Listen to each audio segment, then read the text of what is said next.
मिरज ग्रामीणमध्ये casino video गेम्सचा सुळसुळाट।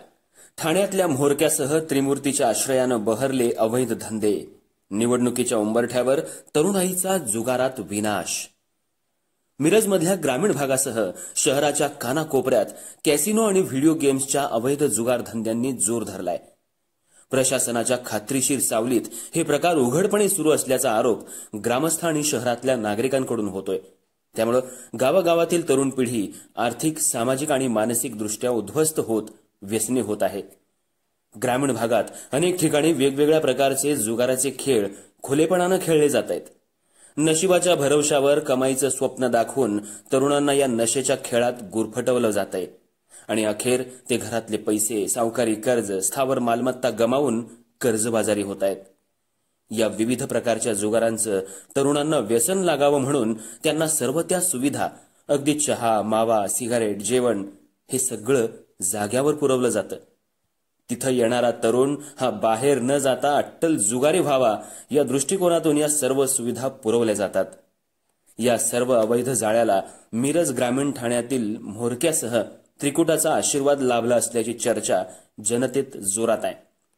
अनमोल विकासाशी निगडीत आयुष्य घडवण्याच्या दृष्टीनं तरुण वर्ग संपूर्ण रसातळाला जात आहे। या अवैध व्यवसायांना साथ देत स्वतःचा अनमोल विकास वेगळेच सुशिक्षित साधत आहेत आणि इथं खेळायला येणाऱ्या तरुणांच्या आयुष्याची पार दुर्दशा होत आहे। या अवैध व्यावसायिकांना त्रिमूर्तीचा आशीर्वाद लाभत असल्यानं त्यांचीही भरभराट जोमानं होत आहे। ग्रामस्थांचं म्हणणं आहे की यामध्ये त्रिमूर्तीचे आर्थिक कलेक्शन सर्किट इतकं मजबूत झालंय की कोणतीही कारवाई त्यांच्या इच्छेशिवाय पुढेच सरकत नाही। म्होरक्याचाही याच्यामध्ये स्वार्थ साधला जात असल्यानं तो आपला वाटा घेऊन बेफिकीर आहे का असं लोकांच्या तोंडी आहे। अवैध धंद्यांविरोधात बेळंकी आणि सुभाषनगर इथल्या नागरिकांनी दिलेली निवेदनं आजही फाईलच्या गर्भात धूळ खात पडली आहेत।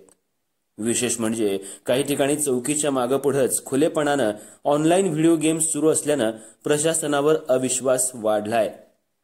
राजकीय निवडणुका समीप असताना गावागावातील तरुण वर्गच या अवैध जुगाराच्या विळख्यात अडकतोय। बेरोजगारी आणि पैशाचा हव्यास यामुळे अनेक तरुण सावकारी कर्जाचे शिकार होत आहेत। लोकशाहीच्या पायावरच नशेचा, जुगाराचा आणि भ्रष्टाचाराचा पाया रोवला जातोय। ही परिस्थिती समाजाला काळजीत टाकणारी ठरतीये। काही ग्रामस्थांनी उघडपणे जिल्हा पोलीस अधीक्षकांना निवेदन देऊन सुप्रसिद्ध त्रिकुटावर कठोर कारवाई करण्याची मागणी केली असून मिरज ग्रामीणचा भविष्यातील विकास नव्हे तर विनाश थांबवण्याची वेळ आली आहे असा इशारा दिलाय। अर्धराज्य न्यूज चॅनलला लाईक करा, शेअर करा आणि सबस्क्राइब करा।